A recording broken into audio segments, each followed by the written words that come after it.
Hello everybody, it's Mr. Q again. What's up? Hope you guys are staying safe and having fun. Today, we are going to talk about part 2 of some of the potential differences of living in America compared to where you live. You're going to learn at least 10 things about these differences. So, feel free to take notes, pay attention, and let's pick up from where we left off last time. Whereas last time we talked about where you might live, we talked about having a yard, and we talked about whether or not you might rent or buy, and we talked about some of the costs associated with where you might live. Today we're going to continue on and we'll learn some different things. Let's get going. Another cool thing about having a house is you have a garage. A garage is normally a part of your house that you don't live in. Your car lives in the garage. So it's a part of your house that is covered, that you can drive your car into, and it will protect your car from the weather and from people who might want to break into or steal your car. So the problem is many people in America have a lot of things that they need to store because they don't use everything all the time. And so sometimes people store that stuff in their garage. And unfortunately, some people have too many things. And as a result, their poor car cannot live in the garage. They have to park it outside in their driveway. And then all their stuff lives in their garage. But either way, having a garage is a nice thing to have, to either park your car inside of or to give you extra storage so that you can have all your stuff with you and not have to get rid of as much stuff. In America, people tend to live in houses and not in apartments, and they buy shelving and they put this in their garages where normally they would park a car. But many people like to use their garage as a storage facility because they have more stuff than they can and want to keep inside their house. So here is one example of a situation where the cars have to park outside and the extra stuff goes inside the garage. So that is one of my parents, Tim, and he is reorganizing his garage to get more organized, and so he can store more efficiently and be able to have more things stored in here and it not look so cluttered. Alright, so like I said, a lot of people store things in their garage, but many people work on things in their garage as well. Like my parent here, Tim. So, Tim, how you doing today? Not bad. How you guys doing? What I'm building here is what I call a fish aquarium stand. So inside, you guys saw the aquarium with all the fish inside of it, and he's making a new stand for his fish to be on top of so that they can be more supported. Plus, I'll have more storage underneath the cabinet once I'm done. The tools I'm using, as you might see, is two different types of drills. One has a drill bit in it, and the other has a screwdriver bit in it. And what I do is I drill holes so I can put the screws in, because if you don't drill the holes before you put the screws in, the wood will split and fall apart. So with that in mind, my aquarium stand is not yet finished, but it's made of 2x4s and pressed plywood. So you can see that this is not solid wood.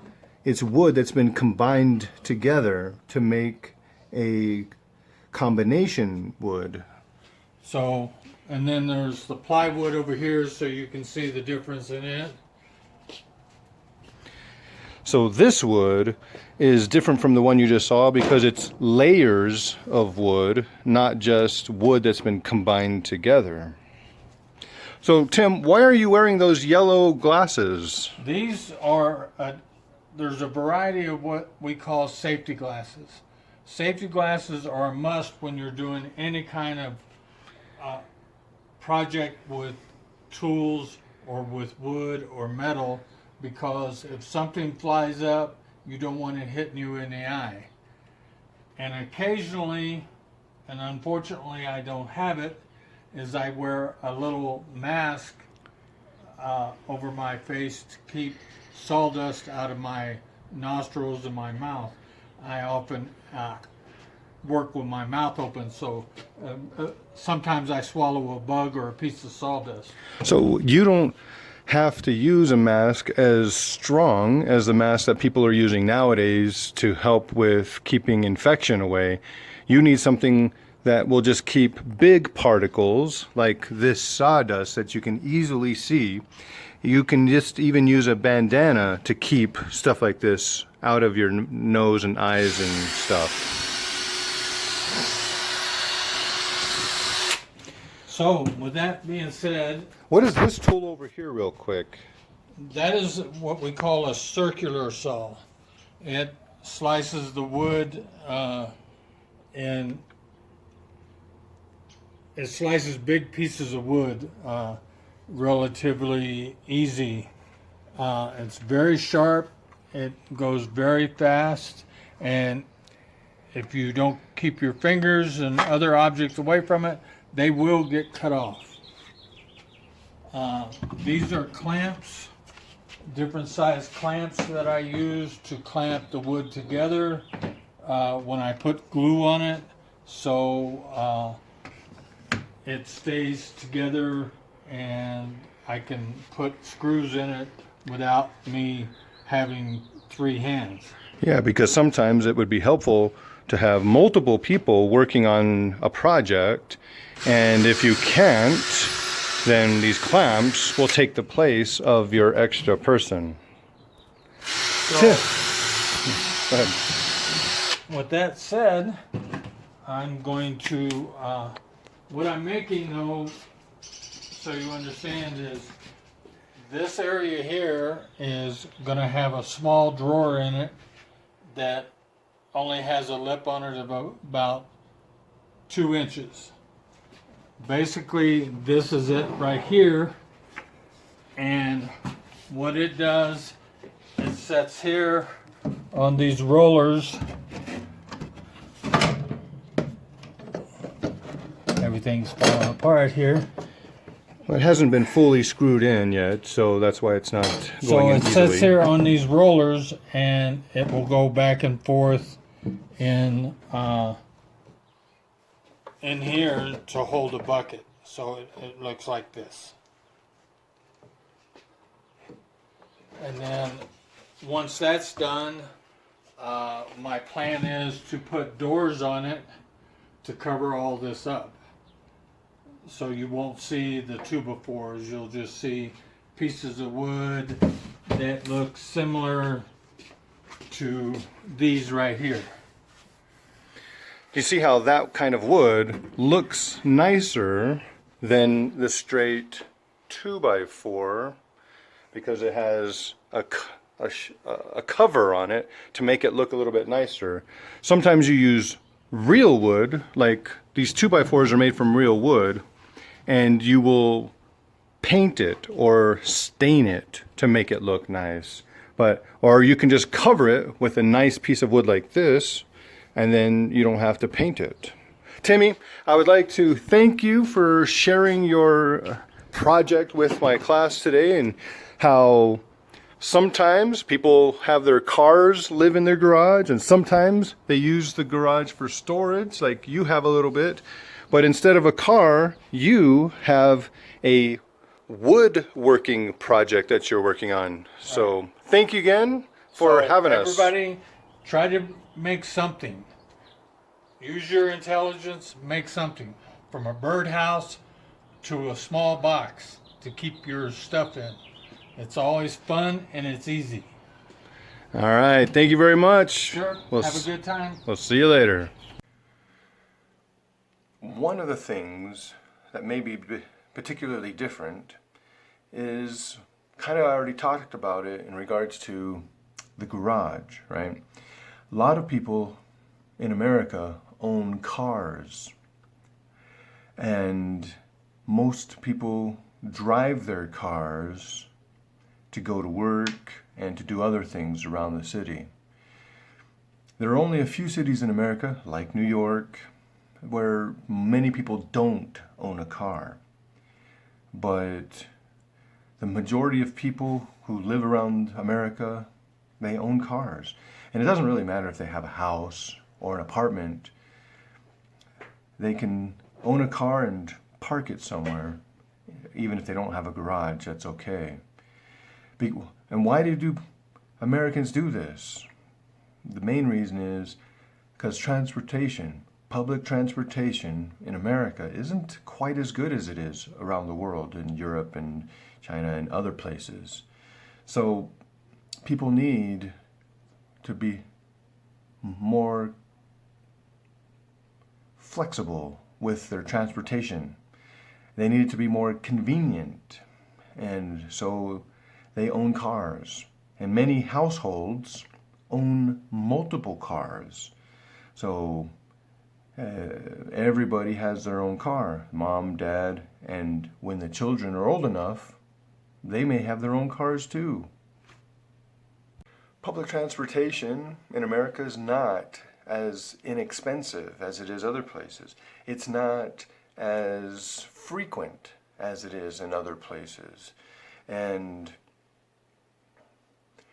a big difference between a lot of places in the world and America is America does not have any high-speed trains. You know, super fast trains. We don't have those here. All of our trains are normal speed trains. And to take a train from one city to another city, especially if it's far, can be expensive. In fact, many people will just fly in a plane because the plane ticket costs about the same as getting a train ticket. So why would you want to take a train when you can fly, get there faster, and pay about the same amount of money? It doesn't make sense. So many people will just fly. And going from city to city is not as convenient either, even if the cities are close, because there's not much public transportation that just goes from one town to the next town. Most public transportation is inside one town. So most people drive in America. So if most people drive in America, let's talk about when you can start driving. The minimum age that some states allow you to drive is 14. Now, all states control their own age requirement for driving. So many of the states have the same age requirement, but each state has its own requirement. So the range of when people can start driving is generally between 14 and 16 years old. So as a young teenager, as the age you are, you can start driving in America, potentially. And it's not very difficult. There's not a wait list or a line. Basically, as long as you have the money, you can do it. Because you have to pay to take a course to learn how to drive. Yes, driving is not difficult necessarily, but you are required to take a class or series of classes to help you be the best driver possible, especially at that age. So it's very important that you can afford to pay to drive. And of course, if you're under 18 years old, you have to have permission from your parents. And as long as you're 14 to 16, have permission from your parents, and you have the money, you can learn and start driving. Cars in America are not as expensive as they are in some countries as well. So this allows people to be able to own a car sooner and even closer to when they start driving. Yes, some people buy cars with cash, but like houses, many people will get a loan to buy their car, and then they will pay the loan every month. And this is a common thing in America, that we use credit to pay for things. So we don't have the money, but we need or want something. So we will get credit from somebody, a bank or a credit card, and then we will pay that on a monthly basis. So we don't have to pay everything up front. We can pay a monthly fee to be able to use that money to buy the things that we want.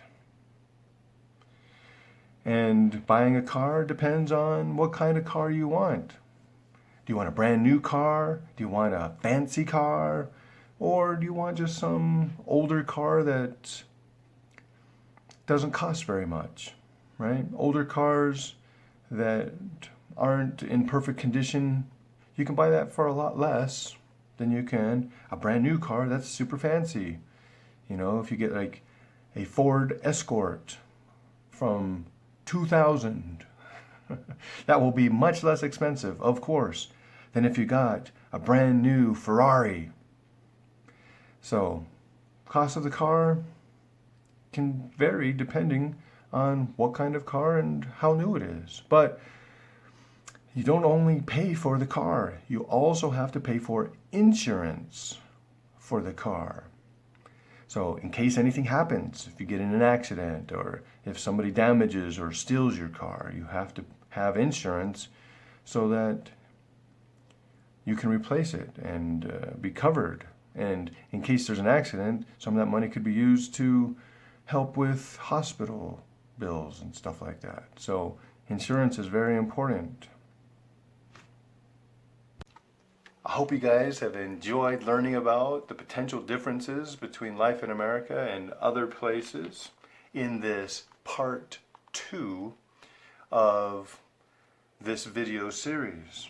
Let's review what we talked about today.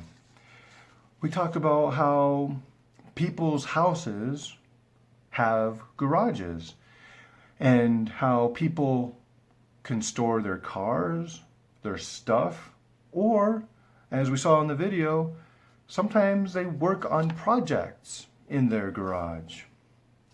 We talked about cars and the costs of cars and the things involved in getting a car. And we talked about when you can get a driver's license in America and how it depends on which state you're in, so that you can start driving anywhere from 14 to 16 years old. Today, I want you guys to be thinking about driving in your country. I want you to think about what it takes for you to drive. And I want you to write down at least 10 things about what needs to happen if you want to drive in your country. And I want you guys to then share those with your classmates and discuss, are there any differences? between what you think and what your classmate thinks are requirements for driving in your country. So I hope you guys have enjoyed learning about potential differences between America and other countries and how we live. And I want you guys to keep being safe and to keep having fun. All right, that's it for me today. You guys, we'll see you next time. Bye-bye.